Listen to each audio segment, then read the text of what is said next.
PM Shri പദ്ധതി മരവിപ്പിക്കണമെന്നാവശ്യപ്പെട്ട് കേന്ദ്ര വിദ്യാഭ്യാസ മന്ത്രാലയത്തിന് ഇന്ന് കേരളം കത്തയക്കും. കത്തിന്റെ കരട് ഇന്ന് മുഖ്യമന്ത്രി പരിശോധിക്കും. വിവരങ്ങളുമായി തിരുവനന്തപുരത്ത് നിന്ന് ആർ ശ്രീജിത്ത് ചേരുന്നു. ശ്രീജിത്ത്, CPIയുടെ എതിർപ്പിനെ തുടർന്ന് PM ശ്രീ പദ്ധതി സംസ്ഥാനത്ത് നടപ്പാക്കുന്നത് മരവിപ്പിച്ചിരുന്നു. കേന്ദ്രത്തിന് കേരളം കത്തയക്കുന്നത് എപ്പോഴത്തേക്കാകും? മുഖ്യമന്ത്രിയുടെ പരിശോധന ഇന്നുണ്ടാകുമെന്നാണല്ലോ ശ്രീജിത്ത് റിപ്പോർട്ട് ചെയ്യുന്നത്. ശ്രീജിത്ത്.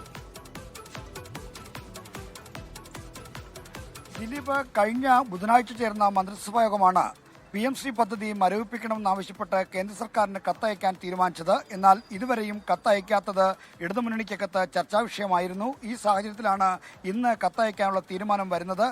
ഈ കത്ത് വൈകിയുമായി ബന്ധപ്പെട്ട കാര്യങ്ങൾ സ്വാഭാവികമായ ഒരു നടപടി വൈകൽ മാത്രമാണ് എന്നാണ് ഇപ്പോൾ സർക്കാർ വൃത്തങ്ങൾ നമുക്ക് ലഭിക്കുന്ന വിവരം. മുഖ്യമന്ത്രി മറ്റു പരിപാടികളെ തിരക്കിലായതുകൊണ്ടാണ് കത്തിന്റെ കരട് പരിശോധിച്ച് അപ്രൂവ് ചെയ്യാൻ കഴിയാതെ പോയത്. ഇന്നലെ രാത്രി കണ്ണൂരിൽ നിന്ന് മടങ്ങിയെത്തിയ മുഖ്യമന്ത്രി പിണറായി വിജയൻ ഇന്ന് കത്ത് പരിശോധിച്ച് പൊതുവിദ്യാഭ്യാസ വകുപ്പിന് കൈമാറും. പൊതുവിദ്യാഭ്യാസ വകുപ്പാണ് സർക്കാരിന് വേണ്ടി കത്തയക്കുന്നത്. ഈ PM ശ്രീ പദ്ധതിയെപ്പറ്റി പഠിക്കാൻ സംസ്ഥാനത്ത് ഒരു മന്ത്രിസഭാ ഉപസമിതിക്ക് രൂപം നൽകിയിരുന്നു. മന്ത്രിസഭാ ഉപസമിതിയുടെ തീരുമാനം വരുന്നതുവരെ, അതിന്റെ റിപ്പോർട്ട് നൽകുന്നതുവരെ ഈ PM ശ്രീ പദ്ധതിയുടെ ധാരണാപത്രം മരവിപ്പിക്കുന്നു എന്ന് കാണിച്ചാണ് കേന്ദ്ര സർക്കാരിന് കത്തെഴുതുന്നത്. എന്തായാലും കത്ത് ഇന്ന് ഉച്ചയോടുകൂടി കേന്ദ്രത്തിന് കൈമാറും. പൊതുവിദ്യാഭ്യാസ വകുപ്പായിരിക്കും ഇതുമായി ബന്ധപ്പെട്ട കത്ത് കേന്ദ്രത്തിന് കൈമാറുക. കാരണം പദ്ധതിയുടെ ധാരണാപത്രത്തിൽ ഒപ്പുവെച്ചത് സർക്കാരിന് വേണ്ടി പൊതുവിദ്യാഭ്യാസ വകുപ്പ് സെക്രട്ടറി K. വാസുകിയാണ്. അതുകൊണ്ട് കത്തയക്കാൻ ഉത്തരവാദിത്തപ്പെട്ടതും അതേ വകുപ്പ് തന്നെയാണെന്ന വിലയിരുത്തലാണ് ഇപ്പോൾ കത്ത് പൊതുവിദ്യാഭ്യാസ വകുപ്പിനെ അയക്കാനായി ചുമതലപ്പെടുത്തുന്നത്. ശ്രീജിത്ത്, കത്തയക്കുന്ന കാര്യത്തിൽ ഇപ്പോൾ തീരുമാനമായിരിക്കുകയാണ്. മുഖ്യമന്ത്രി അക്കാര്യത്തിൽ, ഈ കത്തിന്റെ കാര്യത്തിൽ പരിശോധന നടത്താൻ ഒരുങ്ങുകയാണ്. അതേസമയം ഈ മന്ത്രിസഭാ ഉപസമിതി എപ്പോൾ ചേരുമെന്നത് സംബന്ധിച്ച് എന്തെങ്കിലും സൂചനയുണ്ടോ? അതോ തദ്ദേശ തെരഞ്ഞെടുപ്പ് വരെ അക്കാര്യത്തിലൊരു മെല്ലെപ്പോക്കായിരിക്കുമോ സർക്കാരിന്റെ ഭാഗത്തു നിന്നുണ്ടാവുക? ശ്രീജിത്ത്.